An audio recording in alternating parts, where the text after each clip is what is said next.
Hi, welcome back to Country Basket Weaving. I'm your hostess, Sandy Atkinson, and today we're going to be working on our Thanksgiving Day centerpiece. I have it here. It's a nice little piece for the center of your table. To get started, this is the material you're going to need. You're going to need number 2 round, dark brown, or you may leave that natural, cut 20 pieces 40 inches long. 3 16-inch flat dyed peach, cut 5 pieces 20 inches. 3 16 flat dyed dark brown, cut 4 pieces at 20 inches. You're going to need number 2 round dyed wine and 1 4x12-inch D handle. To get started, I want you to take and sand your handle because we want to spend some time on this handle and make it nice and smooth and really pretty because it does show, and quite a bit of the handle shows in this pattern. After it's sanded, then I've already marked the center, so you need to mark the center. Remember, we use a pencil, never ink pen, because that pencil, we could get it off and it'll wear off. And once this handle is ready, you can set it aside. Mark the centers on all of your cut pieces. The peach ones, they show up easy. The dark ones, the mark does not show up real easy. So on at least one of them, so you can get everything lined up, you're marking the centers on the wrong side. On that dark one, remember how we mark centers? We line up our ends and draw our finger up here. On that dark one, you're going to have to make it really heavy so we can at least see one of the marks. Put this one up vertically. With our wrong sides up, we're going to lay out our other pieces. And here you may use one as a guideline because the centers are so hard to see on this dark. And we need to lay them out. And then I'm going to give them a little bit of a turn. And the reason I'm doing that is because my handle becomes my spoke, and I must leave room in here for my spoke. So, for this handle spoke. So I've just kind of adjusted them and kind of visually allowed myself that room in there. Then I'm going to take our number 2 round that we've dyed the wine, and I'm going to crimp up here. And I'm going to, first of all, I'm going to measure it. I want 2 different end lengths. When we have 2 different end lengths, that allows when we run out of a piece and have to add a piece, we don't have to do it in the same spot. So find an off center, bring it up here and crimp it with your needle nose pliers to break down those fibers. That will allow this to bend easily. Then come in here and we're going to loop over our far left spoke, that loop we just made with our twining piece. I hold it down with my finger and I take the one on the far left and I'm going over the next spoke. This is just basic twining, and we've been through this a lot, but I'm going to go ahead and just talk you through it. I'm going to twine the first 4 spokes at the top. It's just a whole lot easier to hang on to and to handle. And then I'm going to add my handle on top. My spokes are underneath. Now I have a little bit more to hold on to. And I'm going to take this, if I can get it around there, and I'm going to twine in my handle. Now I can turn and spin this so I can keep my work over here in front of me. If you need to do any adjustments while you're working, just stop and make adjustments. See how they kind of get out of line? Once we get this first row done, everything will lock and hold into place. It's just a little bit hard to get the first row going. Don't forget to twine in your handle. Now I'm back to where I started. I'm going to go ahead and twine one more. Now stop and look. Make sure everything's centered. This is where you can make any final adjustments before you go on. Spacing, watch your spacing, and look at that circle and make sure it's nice and round. When you're satisfied that everything is centered and spaced, then continue on. And you're going to twine just 3 rows. And that's just to hold everything into place. Okay? I'm coming up on, and I've done my 3 rows here now. I have everything packed in tight. My rows are all packed in tight. And I'm ready now to add my peach colored spokes. I'm going to make sure my wrong side is facing up. Line up my centers. Twine in my new piece, which is my peach piece, and twine in the old piece that's already there, the existing piece. I have enough to do one more. You see I'm running out here and I want to show you how to add a piece. Again, lining up my centers. A peach goes in between each one of the brown pieces. And now I'm running out. So what I need to do is add a new weaver in here. This one's broke, so I'm going to just break that piece off. I'm going to lift up the piece that ran out. I always want to end with the short end on the left. Lift up that piece and stick the new piece right in there and keep right on going. We can go back later and trim off these ends. Oops, I have to back up. I've got to add another peach in here. Line up my centers and add that peach and twine the next one to it. Pack it all in tight. Keep everything lined up. I have one to add in here. You can see that these centers are all off in here, but when I come around to the other side, I will pick up those tails and line everything back up. This is where I have to come around my handle piece. Everything's going to tangle, so just take time and work with it. Straighten it out. Okay, this is my last piece. Lining up those centers. Twining in my new peach and twining in the existing brown. Continue, now you're going to around and you're going to catch the tails. Make sure you're catching the right tail and that everything is lined up. So you might want to take a minute and just do some readjusting here and get everything lined up. Continue twining and picking up those tails. Work this pattern around. You can do probably 2 more rows. What we need to do is fit it in here, but I don't want you to fit it so tight this becomes oblong. So fit your twining in here and do about 2 more rows. Now that I've snipped off my 2 ends, I'm going to take a tool and I'm going to come in here and open up my weavers so I can take this end and stick it down in here to end it. Sometimes I cheat and use my little fingernail there because number 2 round is a little more flexible, and this is real wet.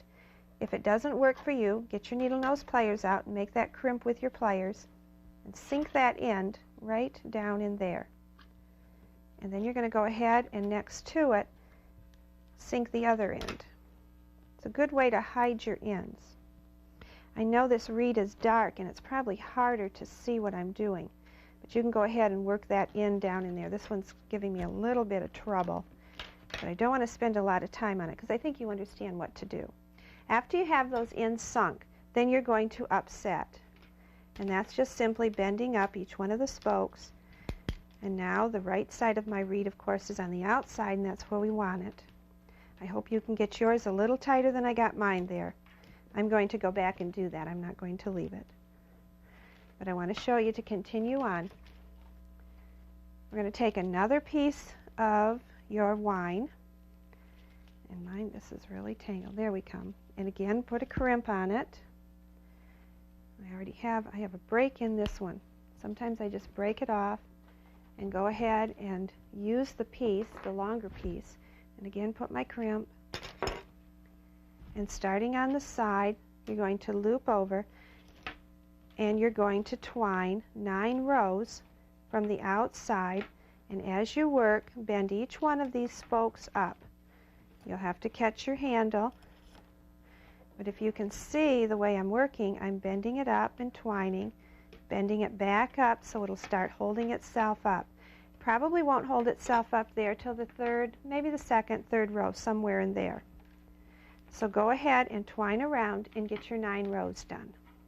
When you have your 9 rows completed up the side of the basket, then we're ready to add those cut pieces that we made at 40 inches long from your number 2 round. On the first basket, I used the dark brown, and I think it's very pretty, and I liked it really well, but I was afraid it would be too hard for you to see what I was doing using that dark brown against the wine. So I kind of changed the pattern, and I put natural into this one, so you can see what I'm doing. So whatever you choose to use, either your natural or your brown, you're going to start anywhere and count down 5 rows from the top. This is the top of your 9 rows. So 1, 2, 3, 4, 5. I'm going to insert a tool. Knitting needle works really well. Up into there. And I'm going to insert one end. I've kind of done this one to save time to show you, and so I can just show you how to end it. Skip over the next spoke. Go to your next spoke, which would be the same color. I'm working on a brown one here. I'm going to skip my peach. I'm going over the next brown one, opening up that and inserting the other end into that brown row. Sometimes you got to open it up really well to get that to slide through pretty even. There it goes, very nicely. Now grab up the two ends and pull them up together. And we're going to leave this loop a little bit longer because this is creating the foot of our basket, and this is what it'll actually sit on. So it needs to be a little bit longer than the bottom of the base. Make sure you're consistent on the length of each one of these because you don't want a wobbly basket. When you have that one in, you're going to work your way around, and I've already inserted the next one, and I've skipped, and it inserts over onto the handle. Then I'm ready to insert, actually I'm going to come back here. As you work your way around for that pattern, you'll be back on this side. I'm going to insert one piece in here. I've already inserted this one. This is its neighbor. Skip over a spoke and insert into the next spoke. Draw up the ends together and keep these the same length. Again, that's very important as the one previous to it. When you finish, you will have two spokes coming out of each set. I'm going to insert one in here and skip over a spoke. This one I'm skipping, and I'm going to be inserting this end down into here, and I have to count down 5 and insert up into there. Open it up. This end goes in there. Come and get my other short end and pull them up together, making sure that these are the same length. Finish all the way around the basket. This is my very last one, inserts in here. Now, because it is my last one, and I don't want this to be just a loop by itself, it has to follow the pattern. I'm going to slide it under the very last one, slide it under this loop, and open up the area, insert it next to the existing one, and pull these up. Then you have created the little feet on your basket, the foot that it will sit on. Play with it a little bit and make sure they're all even. Now that we've finished that part, take a minute and just pull all your spokes out. They seem to be folding into the center a little bit, and we need to pull them out. Do that all the way around the basket. Pick up 2 spokes anywhere, a set of 2, and what I'm interested in is the number 2 round, and you're going to cross one over the other. Now, it doesn't matter if you cross left over right or right over left, but just be consistent in the whole basket that you're doing it that same way. I'm crossing right over left. Taking the one to the right and holding it on to the peach spoke, I'm looping up here around my number 2s and around the peach, and I'm up about 1.25 inches. And you can measure that and put a little pencil mark if you like. I'm just going to guess it out today. But about 1.25 inches, I've made my twist here, my overlaps, and I'm going to twine onto those 2 pieces.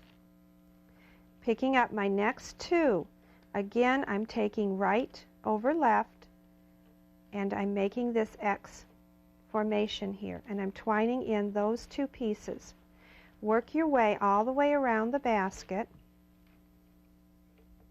doing the same thing. And don't forget that your handle is considered a spoke, and I need to be right over left. I need to be consistent. And you can see in here where I have created this overlap pattern where I'm over one, and I'm always, on this one I was left over right, all the way around. Go ahead and twine 3 rows on that part of it. Now that you have those 3 rows done around here, let me show you on this next basket what I did. Here is my set of crossovers here in my 3 rows. Then I take this spoke, which is coming up to the right, join it with this one from the right, and I make another cross on here. Again, I picked up this one coming from the right, and it continues up this way. Pick up my cross from this one, the top of here, and do another cross, and being consistent, this time I'm right over left, and then catching them into the twining. Then go ahead and twine 6 more rows up here. So you really have 2 sets of crosses, and they're done the same way. when you have your 2 sets done and you're up 6 rows up here, then you're going to pull all of these spokes out to the outside. And what I do is I work right on the table edge. I come up here on the table edge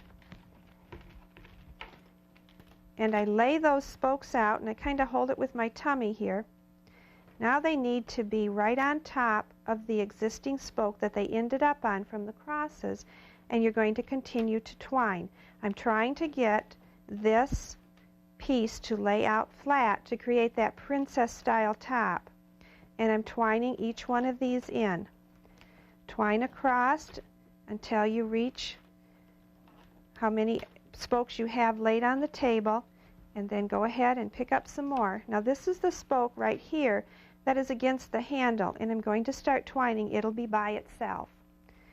And then twine the next one. Then on the table edge, we're going to go ahead and pick up these and lay them down. Take a second and line things up and continue twining. And by doing it this way, you're going to make that top go flat out, like I have in the next basket sample here. This one, I've laid it on the table and I've twined out here. I've done about 11 rows out here. I want to be just a little bit short of the tops of my dyed reed there. Then I'm going to pick it up, and now as I start to twine, I'm going to bring it up and I'm going to attach it to the handles. As I attach it to the handles, that's going to bring up these 2 sides and create that princess.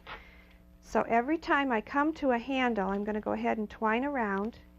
When I come to the handle, I'm going to make sure my twining catches on that handle and catch it up there. You'll probably have to leave a clothespin on it for a while when you catch it into the handle to hold it there until you get enough rows built up.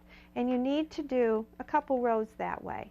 Now that I've finished on the table, I'm picking it up here and I'm going to twine over to my handle.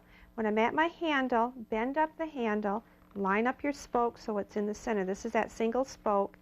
Come in here and twine around the handle. By bringing up the 2 sides, like I've already twined this one, that's going to create that princess top that we're after.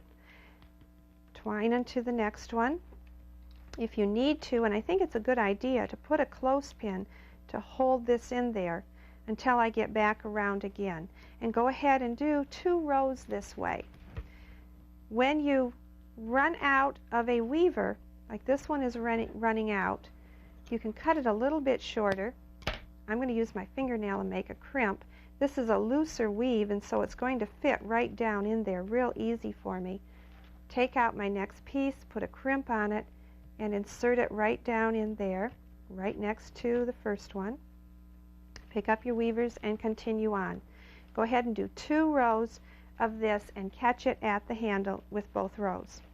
To end those, when I finished, I simply tucked them in like I showed you before, and we ended them that way.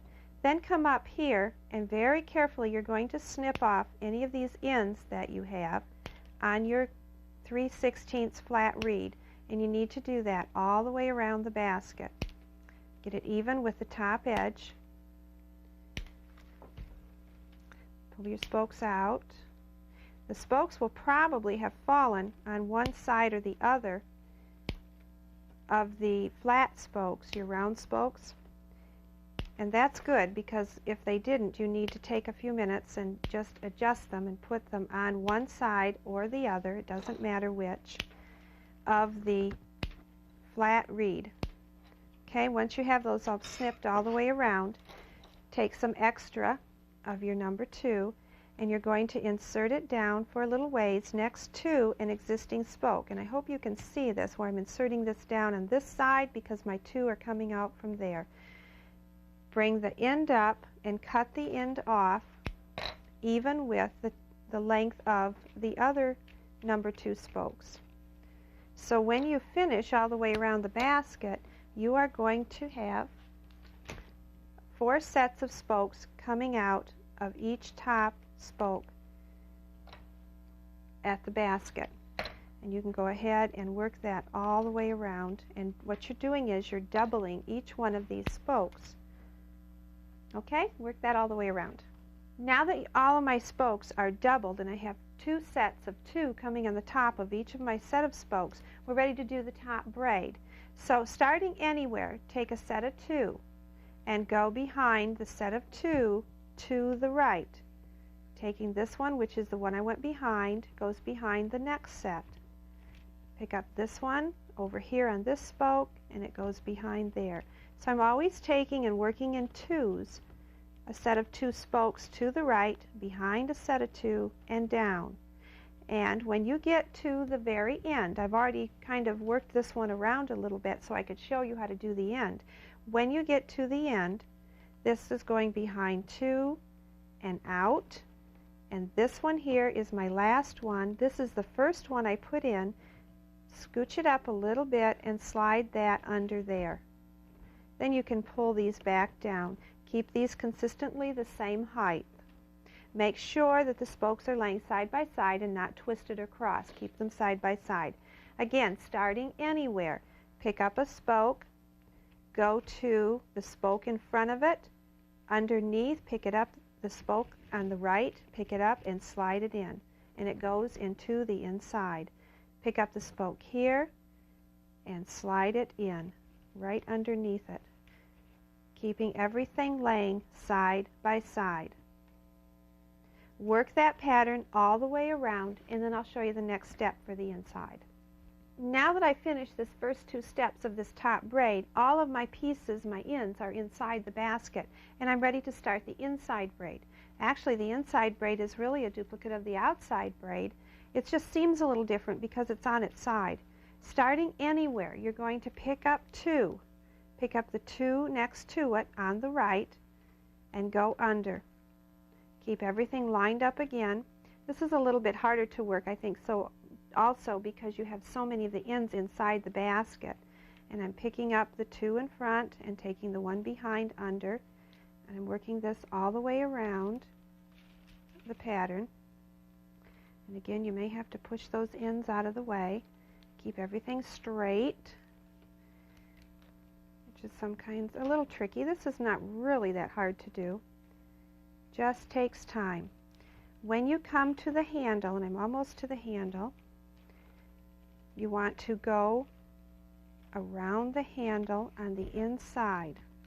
Bring these across here and pick up here. I want that braid to be on the inside of the handle to give a nice finish inside the basket. Okay, I missed one here, so I'm going to just back up and get it and bring it to the other side. There we go. And now I'm going to bring these inside. I guess I really didn't miss it. It just looked like I did. And come around your handle. And go ahead and work that pattern all the way around and make sure you catch the other side on the inside of the handle here. Okay, and then we'll do the final steps. Now that I've worked all the way around the basket, I just want to show you again how to end this 2-step braid. This is my very last one. This is the first one I started with. I need to loosen it up a little and slide that one up under it and to the outside, then tighten everything down. And as I worked around here, I made sure that my spokes were 2 by 2 right side by side and not twisted or anything. Then to do the next step, again, I'm starting anywhere, taking 2 spokes, bringing out the one in front of it to create a hole and pull it down.